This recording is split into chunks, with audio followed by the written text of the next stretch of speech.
Vamos então, a irmã ali vai me acompanhando, à medida que você vê que eu troco aqui, você avança, tá? Então, o Espírito Santo como promotor de missões. Irmãos, antes de qualquer coisa, abra sua Bíblia no Evangelho de João. Eu quero ser bem rápido, eu não vou explorar todas as lâminas desta apresentação, dessa palestra, não é uma pregação, é uma palestra, por causa do horário bastante avançado. Não sei se vocês aqui, em São Paulo, se o culto terminar 10 horas, termina só o pregador. Acho que o interior é mais tranquilo, né? Vocês podem ficar até meia-noite aqui hoje, amém? Amém. Amém. Quem falou amém tem que ficar mesmo, hein? Porque eu vou até a meia-noite. João capítulo 20, versículo 20 também. Estou muito feliz pela presença do pastor João Flávio, veio nos prestigiar aqui de Rio Preto. Ele é o presidente do CACP, é o Centro Apologético Cristão de Pesquisas, uma organização que trabalha com a evangelização de adeptos e seitas, muito importante. Também o pastor Joaquim de Andrade, que palestraria essa tarde, que também não teve o evento, fala amanhã, pela manhã.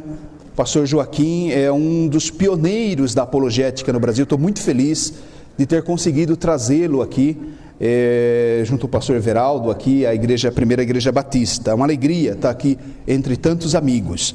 O que diz o texto aí de João, capítulo de número 20 e versículo de número 20? Nós falávamos pela manhã da missão do Pai na salvação do mundo e falamos também da missão do Filho. Eu quero falar agora sobre a missão do Espírito Santo. Concluindo que a salvação do mundo é, antes de qualquer coisa, um papel da Trindade. É a Trindade que está envolvida na restauração e na redenção do homem e do mundo. Do mundo estou me referindo do universo, do mundo espiritual, do mundo físico. Tudo isso será redimido por uma ação direta do próprio Deus, que é um Deus trino, né? Antes de lermos propriamente esse versículo, volte um pouquinho. João ainda no capítulo... Você está em João capítulo 16, veja como que é importante nós entendermos o capítulo 13 de João, versículo 20. Olha como que de fato a Trindade está envolvida na evangelização. O tema hoje será sobre o Espírito Santo, mas aqui nós estamos diante de João capítulo 13. Olha o que Jesus disse, versículo 20: em verdade vos digo, quem recebe quem eu enviar, a mim me recebe. Então Jesus está presente na evangelização, dentro da missão da igreja. À medida que você chega num lugar, representando o reino de Deus, pregando o evangelho, Jesus está chegando com você. É a mesma coisa, ele está dizendo. E o que ele conclui dizendo? A mim, e quem me recebe, recebe aquele que me enviou, ou seja, o Pai. Ou seja, quando a igreja sai em missões, ela está representando Jesus, está representando o Pai, e aí sim agora, capítulo 16 de João, o que diz Jesus prometendo o Consolador? Capítulo 16 e versículo 7. Mas em verdade vos digo, convém que eu vá, porque se eu não for, o Consolador não virá para vós. Se porém eu for, eu vou-lo enviarei. Então aqui Jesus já falando da presença da terceira pessoa da Trindade, que nos acompanha nessa missão. E olha o versículo de número 8. Quando ele vier, ele convencerá. Peraí, o papel de convencer as pessoas do pecado não é de Jesus, não é do Pai? É também. E é também do Espírito Santo. Porque Jesus está dizendo, quando ele vier, convencerá o mundo do pecado, da justiça e do juízo. Do pecado, porque não creram em mim. Da justiça, porque vou para o Pai e não me vereis mais. Do juízo, porque o príncipe deste mundo já está julgado. Pule para o versículo 13. Quando vier, porém, o Espírito da verdade, ele vos guiará a toda a verdade, porque não falará de si mesmo, mas dirá tudo o que tiver ouvido e vos anunciará as coisas que hão de vir. Então, o que nós temos aqui? Essa é uma grande notícia, irmãos, para você aceitar esse desafio que foi colocado aqui, de ir ao encontro dos marginalizados, de ir ao encontro das nações, é porque você não está só. A grande notícia é que você está na companhia de Jesus, está na companhia do Pai e você está na companhia do Espírito Santo. Amém? Tanto é verdade que agora sim, lá em João capítulo 20, versículo 20, Jesus aparece aos discípulos, isso se dá após a sua morte, os discípulos estão assustados e desanimados até, e Jesus aparece para eles nesse episódio, diz assim: ao cair da tarde daquele dia, o primeiro da semana, era um domingo, né? Trancado as portas da casa onde estavam os discípulos com medo dos judeus. Até havia assim uma impressão entre eles que tinha acabado todo aquele projeto lindo de igreja, de salvação do mundo, do Messias, eles estavam com medo. E Jesus veio, se colocou no meio deles e disse: paz seja convosco. Versículo 20, e dizendo isso, lhes mostrou as mãos e o lado, e alegraram-se, portanto, os discípulos ao verem o Senhor. Olha que interessante, versículo 21, disse-lhes, pois, Jesus outra vez: paz seja convosco, assim como o Pai me enviou, eu também vos envio. Olha Jesus aqui transferindo a missão dele, o papel dele evangelizador para você, para mim como igreja. E versículo 22, e havendo dito isto, soprou sobre eles e disse-lhes: recebei o Espírito Santo. Então Jesus está nos transferindo a sua missão, ele está prometendo a sua companhia conosco, dizendo lá em João capítulo 13, verso 20, quem receber vocês estará me recebendo, e à medida que me recebe, recebe o Pai, e capítulo 13, versículo 7, eu vos enviarei o Consolador, e ele estará convosco para sempre, e ele, através de vocês, convencerá o mundo do pecado, do juízo e da justiça. Essa é a missão da igreja, esse é o nosso papel, sermos evangelizadores, não em nosso próprio nome, como o próprio Espírito Santo não faz, criando uma nova doutrina, uma nova teologia. Então, muito cuidado com o evangelho de revelação fora das Escrituras, porque a pregação do evangelho deve estar pautada nas Escrituras, porque nem mesmo o Espírito Santo ousa trazer uma mensagem diferente do Filho, uma mensagem diferente da que está registrada. Você leu lá, capítulo 16 de Mateus, a partir do versículo 9, Jesus dizendo que ele não falará qualquer novidade fora do que está registrado nas Escrituras. Isso te ajuda a concluir o seguinte: o que é que eu tenho que pregar? Você tem que pregar nada mais do que a palavra de Deus, a Bíblia Sagrada.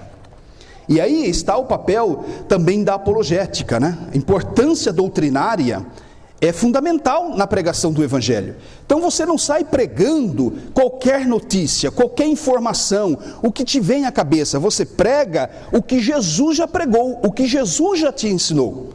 Porque o Espírito Santo, ele exerce exatamente esse papel. Então qualquer pregação do Evangelho, por mais pentecostal que seja, por mais espiritual que seja, que não seja pautada nas Escrituras, não tem nenhuma fundamentação bíblica. Irmãos, nós dependemos do Espírito Santo. Não é possível responder a essa demanda do mundo sem Deus, sem a presença do Espírito Santo. Jesus contou com o Espírito Santo. Toda a história bíblica, o Espírito Santo está presente de uma forma muito forte. Nós temos um problema de visualizar, de discernir o Espírito Santo nas Escrituras. É fácil enxergar Jesus nos evangelhos, nas cartas dos apóstolos, é fácil entender Deus, o Pai, Jeová no Antigo Testamento e o Espírito Santo. Bem, o Espírito Santo, como membro da Trindade, está intrinsecamente envolvido em todas as atividades que Deus empreendeu, inclusive a evangelização. Vamos ver só rapidinho para você ter uma noção clara disso. Você vai acompanhando aí na transparência. Vamos já correndo para essa fase pré-Pentecoste, porque você só pensa no Espírito Santo a partir de Atos 1:8 ou 2:4. Mas olha o Espírito Santo na participação da criação do mundo. Gênesis 1:2. O Espírito de Deus se movia sobre a face das águas. E nós falávamos hoje aqui pela manhã sobre a presença de Deus no mundo, mesmo um mundo caótico, Deus sempre esteve presente de alguma forma. E aqui é uma das provas desta afirmação que eu estou fazendo. O Espírito de Deus presente no mundo. O Espírito de Deus se movia sobre a face das águas. Olha que diz Jó, capítulo 26, versículo 13. Com o seu sopro os céus ficaram límpidos, sua mão feriu a serpente arisca. Mas o destaque aí, com o seu sopro, no original, o seu espírito, os céus ficaram límpidos. Ele cria as coisas a partir do Espírito Santo. Salmo 33:6. Mediante a palavra do Senhor foram feitos os céus, e os corpos celestes, pelo sopro da sua boca. Olha aí o Espírito Santo atuando na criação do mundo. Nós estamos falando do Espírito Santo como sendo fundamental para a missão da igreja, mas o papel dele não começou agora, começou lá atrás. É isso que eu estou mostrando para vocês. Olha o papel do Espírito Santo na criação do homem. Gênesis 2:7. Então formou o Senhor Deus e lhe soprou nas narinas o fôlego de vida, e o homem passou a ser alma vivente. Então, um papel direto e objetivo do Espírito Santo na criação do homem. O Pai criou o homem, Jesus criou o homem e o Espírito Santo criou o homem também. Então, nós não podemos tirar a importância do Espírito Santo de todas as atividades divinas, inclusive na criação do mundo, inclusive na criação do homem. E tem mais, olha aí, Jó 33:4. O Espírito de Deus me fez, e a inspiração do Todo-Poderoso me deu vida. Então, você está vendo com isso que o Espírito Santo está ativo e atuante desde tempos remotos. Desde tempos remotos. É importante que você perceba isso, para você valorizar e entender a importância do Espírito Santo hoje no seu papel como igreja. Olha, antes do dilúvio, Deus falando a respeito da raça humana. Então disse o Senhor: o meu Espírito não agirá para sempre no homem. Nós podemos dizer esse texto bíblico de outra forma, que o Espírito Santo, até Deus dizer isso e trazer um juízo sobre a raça humana com o dilúvio, o Espírito Santo estava agindo entre os homens. Então, veja a importância do papel do Espírito Santo. Esse Espírito lá do João capítulo 16, versos 7 e 8 a seguir, que ele que convence o homem do pecado, do juízo e da justiça, ele está aqui já pré-Pentecoste, ainda antes do nascimento da nação de Israel, agindo e trazendo salvação para as pessoas. Especificamente na nação de Israel, nós não vamos ler essas passagens, mas você vai enxergar, você vai ver, pode anotar essas passagens, o Espírito Santo enchendo pessoas no Antigo Testamento. Gênesis capítulo 31, verso 3 e 5, fala de como Bezaliel, filho de Uri, Bezaliel significa filhos da luz. E ele, nesse texto, mostra ele sendo cheio do Espírito Santo para a obra do tabernáculo. Então, para se trabalhar no tabernáculo, foi preciso alguém cheio do Espírito Santo. Para se trabalhar hoje na obra da evangelização mundial, é preciso pessoas, o que também? Cheias do Espírito Santo. Não tem como fugir, isolarmos a importância do Espírito Santo. 1 Samuel 16, versículo 13 e 14, mostra como Davi e Saul também foram cheios do Espírito Santo. Os profetas, 1 Pedro, vamos ler pelo menos dessas passagens, quem abrir pode ler, 2 Pedro capítulo 1, versículo 21, primeira epístola de Pedro, capítulo 1, versículo 21, quem achou pode ler. Nós estamos aqui tentando entender a importância do Espírito Santo nesse período histórico, né, da humanidade, e nós vemos então o Espírito Santo atuando na criação do mundo, na criação do homem, interagindo com as nações antes da formação de Israel. Alguém já encontrou? Pode ler. Porque a profecia nunca foi produzida por vontade de homem algum, mas os homens santos de Deus falaram inspirados pelo Espírito Santo. Então era o Espírito Santo que usavam os profetas do Antigo Testamento. Olha como é relevante o papel do Espírito Santo. Entre as nações, olha que Davi disse a respeito do Espírito Santo: para onde fugirei do teu Espírito? Peraí, o Espírito Santo não veio só em Atos 2 e 4? Lá no cenáculo? Não, ali é um momento especial que começa chamar assim, a era do Espírito Santo, do seu ministério, da sua atuação de uma forma mais plena. Mas ele já estava agindo entre os homens. Salmo está dizendo isso, 139, 7. Para onde fugirei do teu Espírito? Não tem como fugir, não tem como fazer a obra de Deus, não tem salvação, não existe salvação, não existe redenção sem a presença e o papel do Espírito Santo. No ministério do próprio Jesus, estou correndo aqui por causa do tempo também, veja na própria encarnação do Verbo, né? Mateus 1 e 18, ora, o nascimento de Jesus Cristo foi assim: estando Maria, sua mãe, desposada com José, antes de se ajuntarem, o que aconteceu com ela? Achou-se ter concebido de quem? Do Espírito Santo. Ou seja, o Espírito Santo, ele é quem operou esse milagre da encarnação do Verbo. Não teve uma relação sexual entre José e Maria. De repente aparece um embrião, né? Célula de quem? Porque é preciso para gerar um embrião, célula masculina, feminina, né? E de repente aparece um bebê no ventre de Maria. Isso é obra de quem? É obra do Espírito Santo. Jesus precisou do Espírito Santo.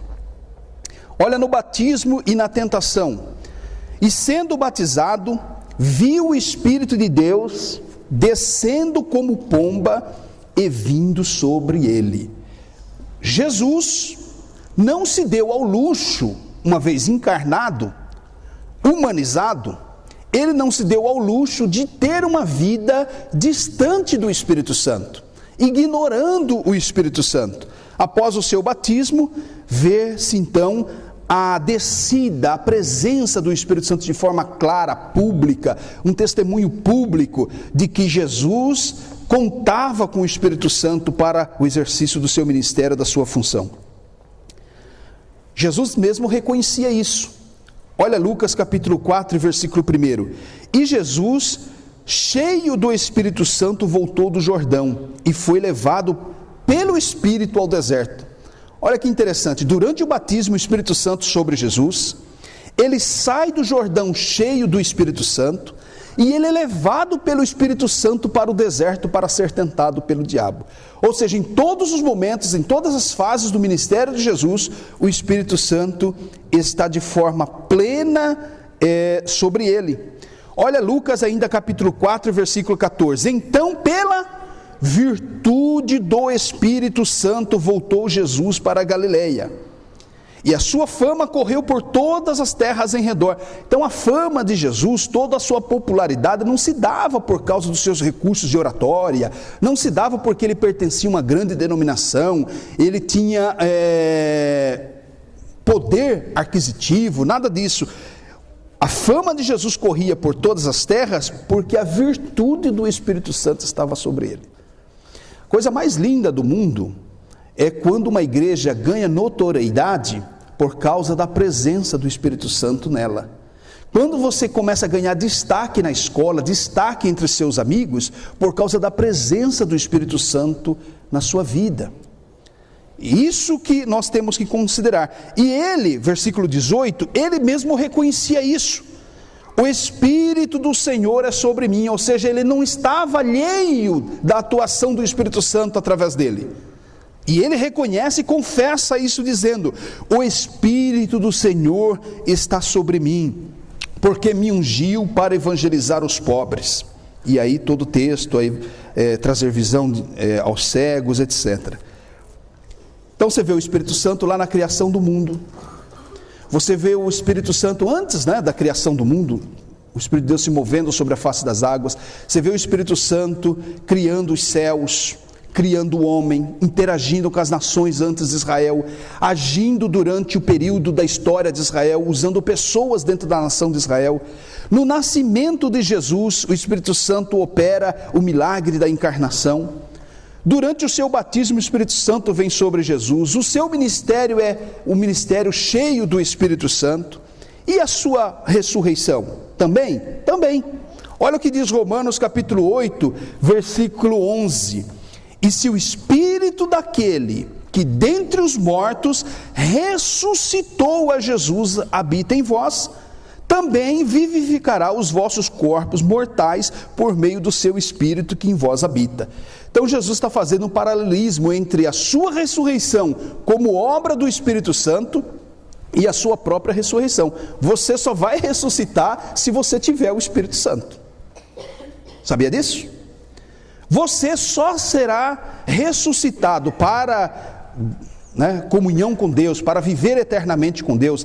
É a primeira ressurreição, nós estamos aqui nos referindo à primeira ressurreição dos santos, para um encontro com o Senhor, que os mortos ressuscitarão primeiro, no tocar da trombeta. Essa ressurreição se dará, e o cartão de embarque nessa ressurreição é o Espírito Santo. Se você não tiver o Espírito Santo, você não será ressuscitado nessa primeira ressurreição. Assim foi com Jesus. E se o Espírito daquele que habita, que dentre os mortos ressuscitou a Jesus, e se esse Espírito habita em vós, também vivificará os vossos corpos mortais. Isso nos dá identidade com Deus, isso nos dá comunhão com Deus, sermos habitação do Espírito Santo. Paulo inclusive fala que vós sois o quê? Templos do Espírito Santo. Irmãos, não há nada pior no mundo do que um crente sem o Espírito Santo. É pior que um incrédulo. É pior que incrédulo, crente sem o Espírito Santo. É egoísta, é vingativo, é malcriado, é terrível esse tipo de crente. Alguns chegam até morrer na presença do Espírito Santo, por ser tão vazio dele, como aconteceu com Ananias e Safira, capítulo 5 de Atos, que mentiam ao Espírito Santo na maior cara de pau, e colheram ali a sua morte, uma condenação terrível, morrendo na frente dos apóstolos ali, por terem mentido ao Espírito Santo. Olha o que diz Pedro, ainda a respeito dessa questão. Porque também Cristo, mortificado na verdade na carne, mas vivificado pelo Espírito. Jesus foi levantado dentre os mortos pelo Espírito Santo. Na vida da igreja, está aí, prometido pelo Senhor. João capítulo 14, versículo 16. E eu rogarei ao Pai, e Ele vos dará outro Consolador, para que fique convosco para sempre.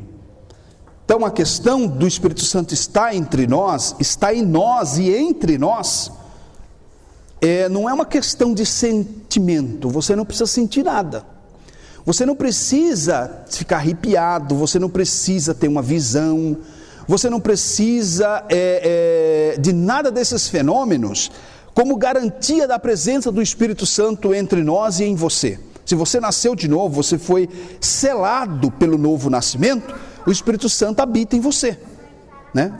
E é Ele que vai te ressuscitar no último dia, se você enfrentar a morte. Mas Ele está entre nós para sempre. Lucas 24, versículo 49. E eis que vos envio a promessa do meu Pai. Veja que é uma promessa não só de Jesus, mas é uma promessa do Pai também, a presença do Espírito Santo, né? Ficai, porém, na cidade de Jerusalém, até que do alto sejais revestidos de poder. Jesus entendia que não era possível a sua igreja recém-formada exercer o seu papel na terra, que ele disse lá em João capítulo 20, verso 20, assim como o Pai me enviou, eu vos envio.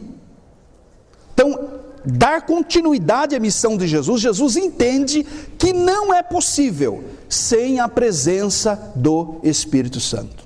E é por isso que o versículo 21 diz assim: e tendo dito isto, soprou sobre eles o Espírito Santo. Porque Jesus entendia que essa continuidade do seu ministério tinha que ser na mesma unção e no mesmo revestimento de poder que foi durante os seus 3 anos e meio. Ficai na cidade de Jerusalém, não se ausente deste lugar, fique aí até ser capacitado, ser qualificado pelo Espírito Santo. E Atos 1:8, mas recebereis a virtude do Espírito Santo, para quê? Para ser testemunhas. É aqui o que a peça dramatizou. Ser cheio do Espírito Santo não pode dar aquele sono em você como deu na igreja aqui. E essa inércia diante das privações, das calamidades do mundo, tememos até dizer que parece-nos que essa inércia nossa é a ausência do Espírito Santo entre nós. Porque não tem outro jeito, não tem outra resposta. Se essa virtude, esse revestimento de poder, aqui eu não estou falando desse selo do Espírito Santo para a sua salvação individual, mas para você representar Jesus na terra, ser de fato uma testemunha dele, isso é fruto do papel do revestimento do Espírito Santo. Então, quando nós não fazemos isso, que aqui foi dramatizado, é um sinal amarelo que alguma coisa está errada na sua vida espiritual. Você precisa pensar como é que você está, e de modo geral, vamos ser sinceros, de modo geral, quando não se está envolvido na evangelização, se está vivendo uma vida espiritual muito morna, muito vazia de Deus. O crente que está cheio do Senhor, buscando na oração, cheio de dons, cheio de poder dentro dele, ele não se contém. Você vai ver essa pessoa pregando o evangelho, orando por enfermos, ressuscitando os mortos, expulsando os demônios, ou não? Esse é o nosso papel, é o papel da igreja. Jesus disse que nós faremos, inclusive, obras maiores da que ele fez. Por nosso próprio poder, a nossa própria qualidade própria nossa, não, por causa da presença do Espírito Santo. Ser-me-eis testemunhas, tanto em Jerusalém, como na Judéia, Samaria, até os confins da terra. Testemunhas aí vem de uma palavra original que fala de martírio. É uma qualificação que o Espírito Santo nos dá para chegarmos até mesmo ao martírio, a uma entrega total em favor dos povos, em favor das nações. É mais ou menos isso aqui. Pensa que se envolver com esse tipo de gente marginalizada, se doar na evangelização é um papel fácil? Não é. É um papel que exige renúncia nossa. Nós, por natureza, somos muito egoístas. Somos muito egoístas. Queremos Deus para nós. Os judeus foram assim, né? Querendo Deus só para eles como nação, enquanto Deus estava querendo abençoar todas as nações da terra através da promessa que ele fez para Abraão. Promessa cumprida, Atos 2:4, e todos foram cheios do Espírito Santo e começaram a falar noutras línguas, conforme o Espírito lhes concedia que falassem.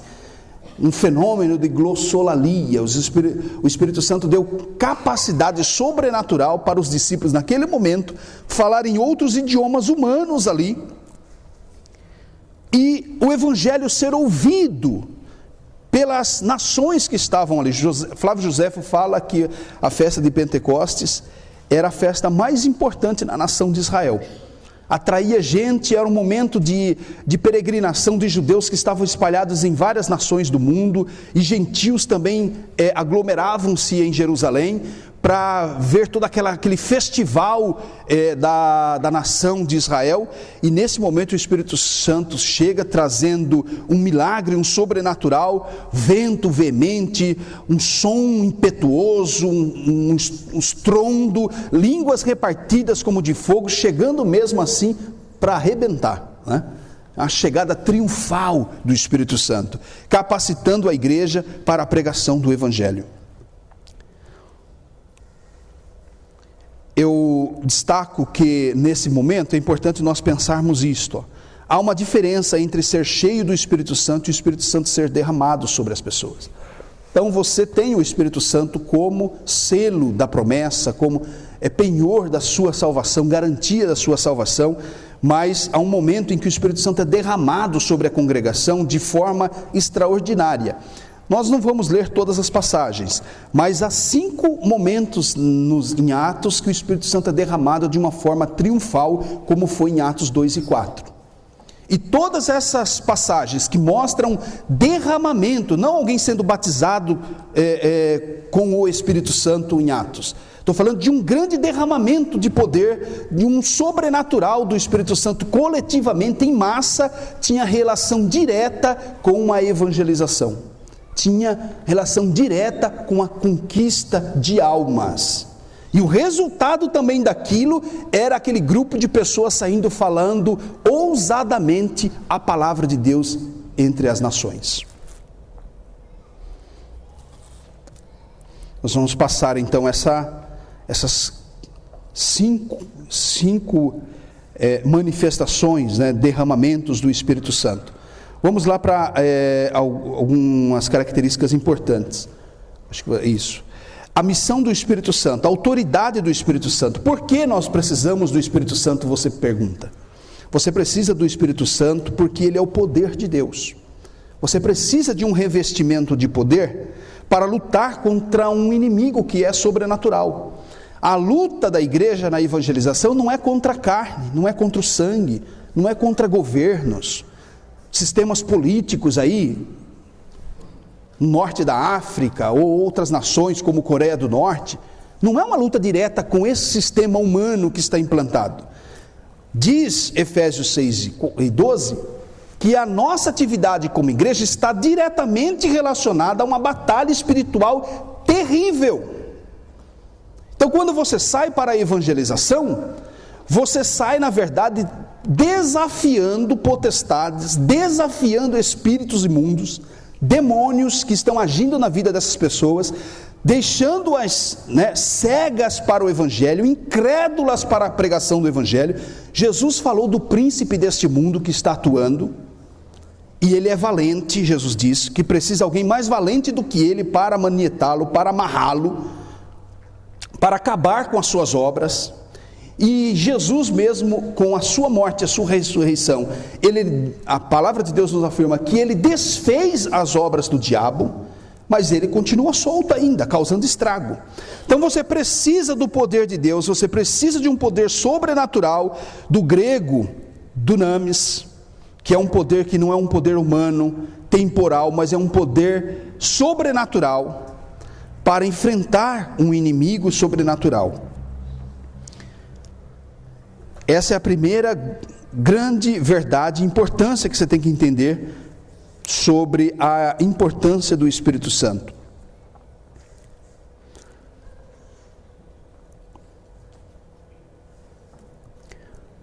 Vamos mais adiante um pouquinho.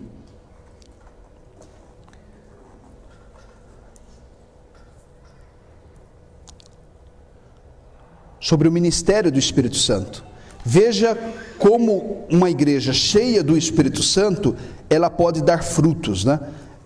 O livro de Atos, ele poderia até ser chamado, em missões nós costumamos dizer que o livro de Atos dos Apóstolos, na verdade, poderia ser chamado Atos do Espírito Santo.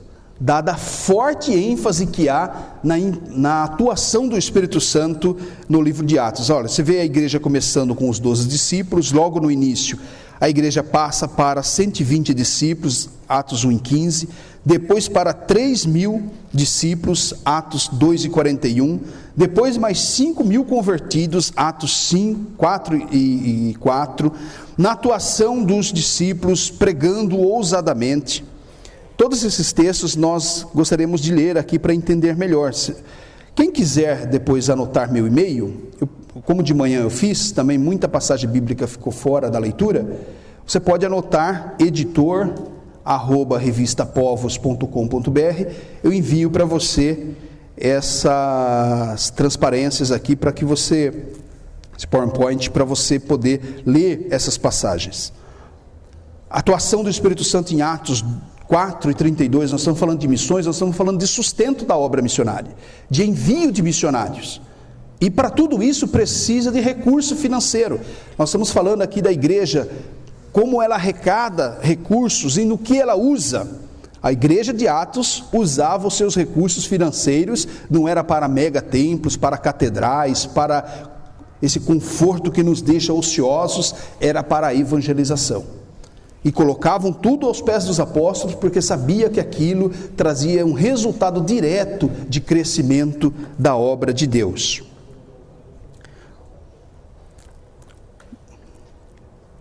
Vou adiantar bastante aqui.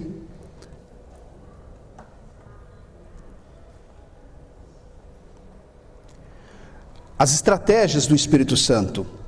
Então, o Espírito Santo é quem nos qualifica para fazer a obra de Deus, tanto num plano imediato, né, em Jerusalém, que é o centro da nossa atividade evangelística.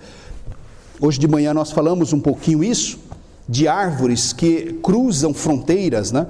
Galhos de árvores que passam por cima de muros, e lá na ponta, fora, muito longe do seu tronco, eles estão dando fruto, dando sombra. Imagina pertinho, né? Então, uma igreja, para abençoar as nações, os confins da terra, aqui perto, ela é uma igreja evangelizadora. É muito difícil, e eu não conheço nenhuma, que esteja fazendo a obra missionária nos confins da terra e aqui nativa, na sua cidade, na sua Jerusalém. Então, uma igreja que quer chegar entre as nações, começa uma grande atividade evangelista na sua própria cidade, incluindo todos os crentes nesse processo. Plano do Espírito Santo é começar por Jerusalém, essa é a sua estratégia, passando por Judeia, Samaria, já falando de outras culturas, até as nações mais longínquas. Esta é a tensão do Espírito Santo. E nós somos, irmãos, a igreja dessa geração.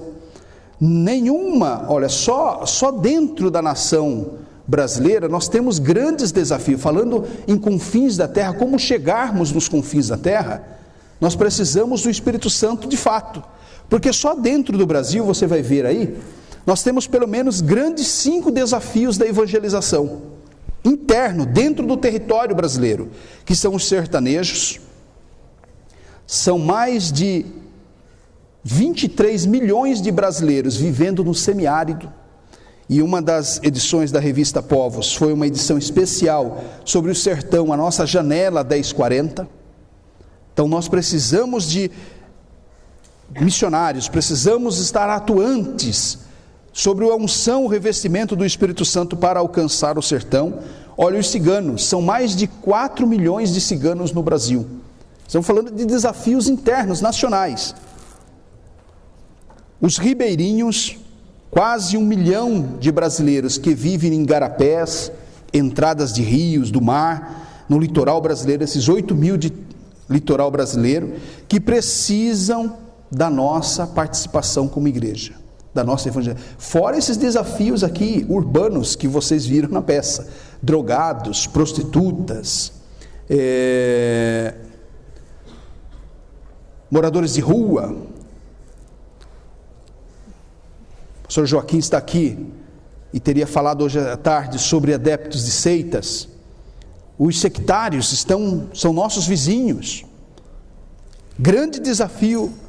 Além desse, nós temos também os ribeirinhos, os indígenas. Ontem à noite passou no Globo Repórter, quem assistiu?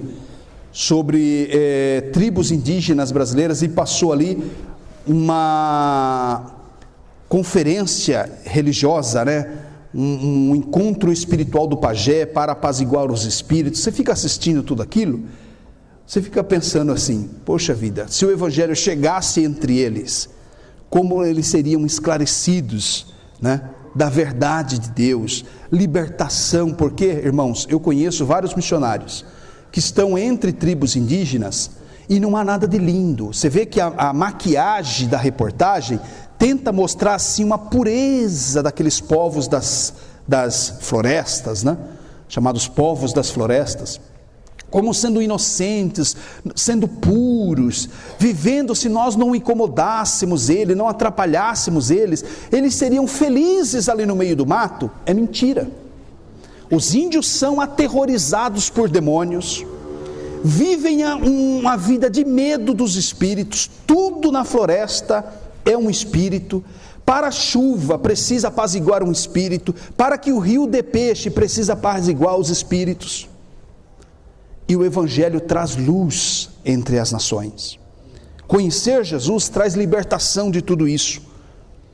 Os quilombolas são descendentes de escravos, quase 700 mil descendentes de escravos ainda no Brasil, vivendo nos chamados quilombos. E aí, creio que você rapidamente entendeu a importância do Espírito Santo em missões. Eu gostaria de contar para você essa pequena história, que eu sempre mostro em encontros como esse.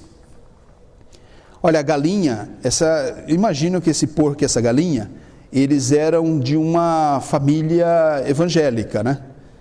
Porque eles ouviram lá a conversa entre o pastor com aquela família, e a galinha saiu, então fez uma proposta para o porco. Olha, nos pediram que apoiássemos os missionários.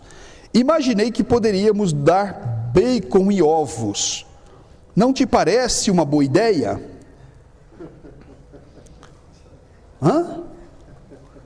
Aí o porquinho disse: olha, boa ideia somente no seu caso, pois será apenas uma contribuição cotidiana. Mas para mim requer mais do que boa vontade, tenho que dar minha própria vida. Para a galinha dar ovos não deve ser fácil. Botar um ovo não deve ser brincadeira. E botar vários ainda é uma tristeza.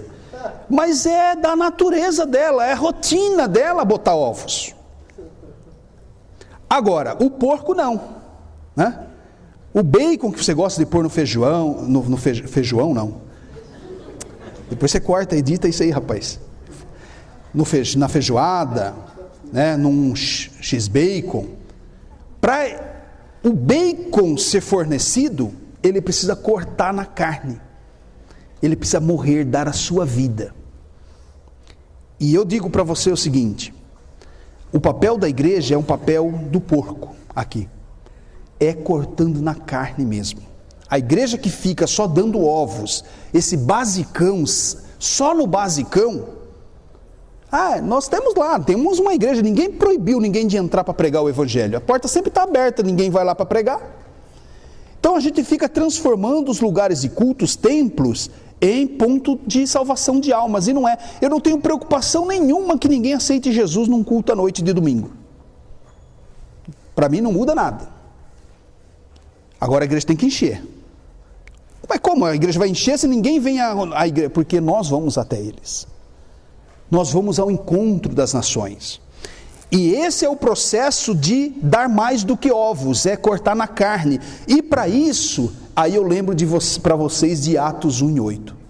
E recebereis a virtude do Espírito Santo e sereis mártires. Para dar bacons, fazer o papel do porco aqui da sua própria vida, nós precisamos do Espírito Santo. Você não fará nada extraordinário para Deus, se você não viver extraordinariamente para Ele. Guarde isso. E viver extraordinariamente para Deus, sabe o que é? É viver cheio do Espírito Santo. Não há glória maior para um crente, é viver cheio do Espírito Santo. Chega um ponto que tem gente que vive tão cheio do Espírito Santo que Deus arrebata, como Enoque. Você está cheio demais. E esse é o processo mesmo, nos enchermos até a glória do Senhor. Aí eu te pergunto, né? Nesse processo todo da obra missionária, você está aqui num seminário de missões, amanhã você vai ouvir o pastor Joaquim. Você está envolvido apenas ou comprometido? Comprometido é esse papel do porco, indo mais além, cortando na própria carne, fazendo sacrifícios mesmo dignos de louvor, né? Como diz a palavra de Deus. Porque a gente canta lindo, né? Louvores que nós cantamos, mas a gente vive pouco aquilo, irmãos. E um pregador, eu ouvi dizer que a hora que a gente mais mente, que o crente mais mente, é a hora que canta. A hora que nós mais mentimos é a hora que nós cantamos. Mas eu não vou terminar essa palestra com uma má notícia para vocês, não, vocês saírem aqui tristes. Eu acredito na missão da igreja. Eu creio no sucesso da obra missionária.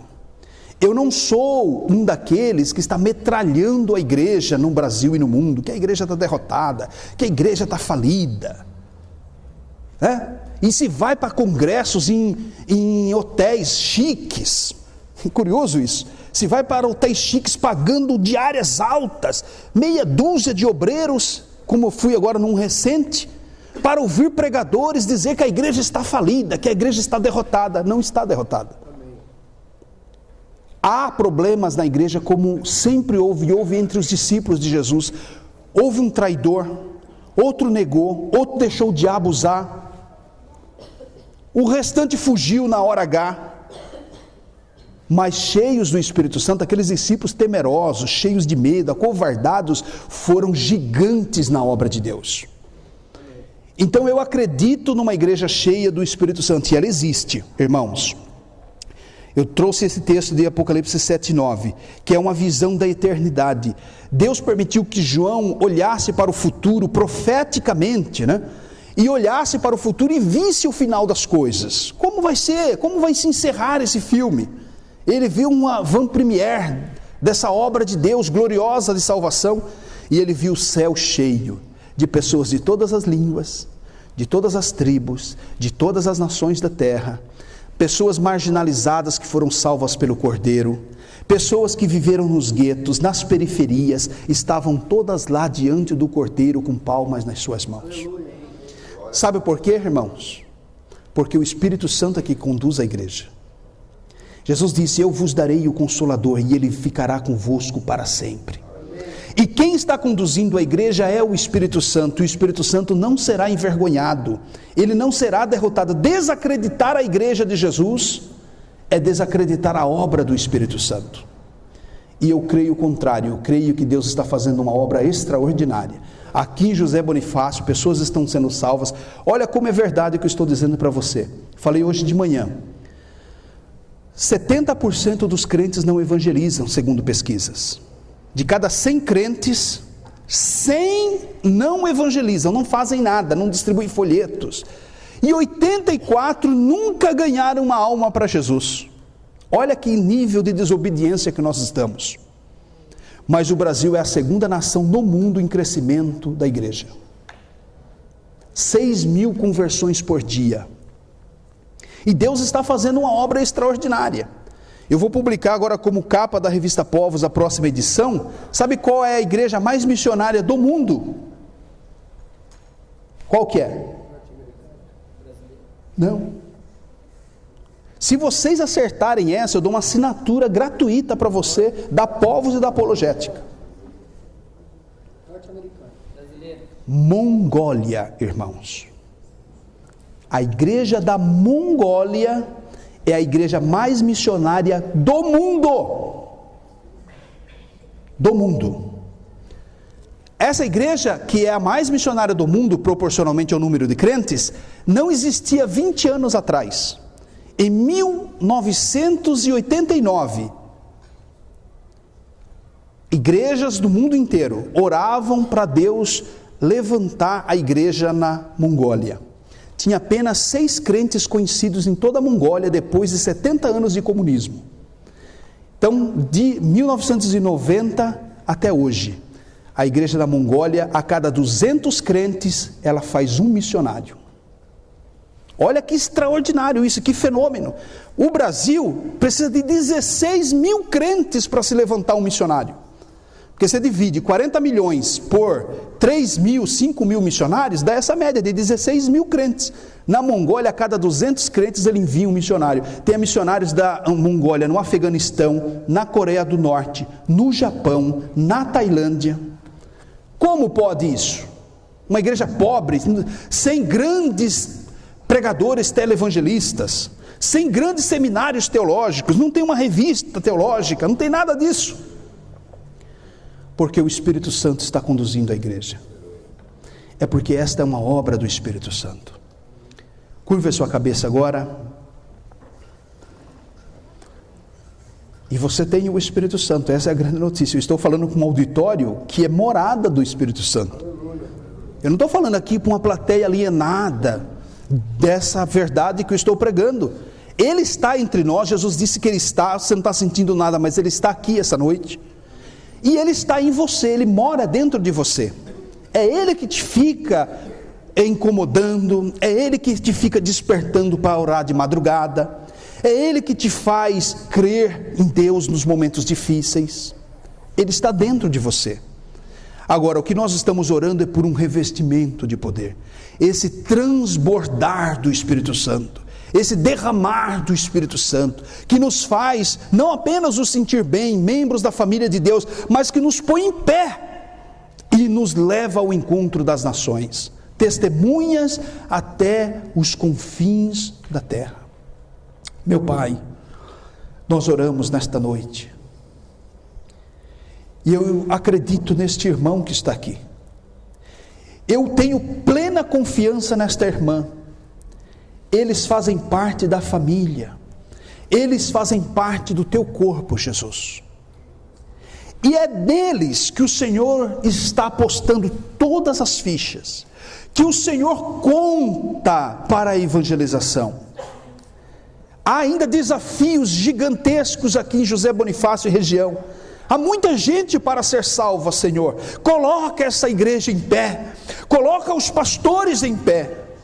Que não seja, como disse Oswald Smith, o problema de missões são os pastores. Senhor, que não seja uma verdade esta, mas que a tua liderança, aqueles que o Senhor colocou como bispos das nossas almas, sejam de fato homens que coloquem o Espírito Santo como prioridade. Oh Deus, traz-nos uma motivação maior, nos traz ousadia para falar do Evangelho, falar do verbo encarnado de Deus, falar de como Deus está interessado em cada um de nós. Enche de confiança este coração, este moço, esta moça, capacita ele profissionalmente e usa ele em missões. Oh Deus, este profissional, leva ele para os confins da terra, lá eles podem até se manter, como um fazedor de tenda, como um missionário autóctone. Senhor, o Senhor tem tantas estratégias, o Senhor que atuou na história da criação, está atuando até hoje, Espírito Santo. Nós dependemos do Senhor, nós queremos quebrar paradigmas, nós queremos dar frutos. Este irmão precisa dar fruto, esta irmã precisa dar frutos. Oh, em nome de Jesus, aplauda ao Senhor, aplauda ao Senhor, glória a Jesus. Diga assim: obrigado, Espírito Santo. Diga assim: obrigado, Espírito Santo, porque Ele está em você. Glória a Jesus, amém.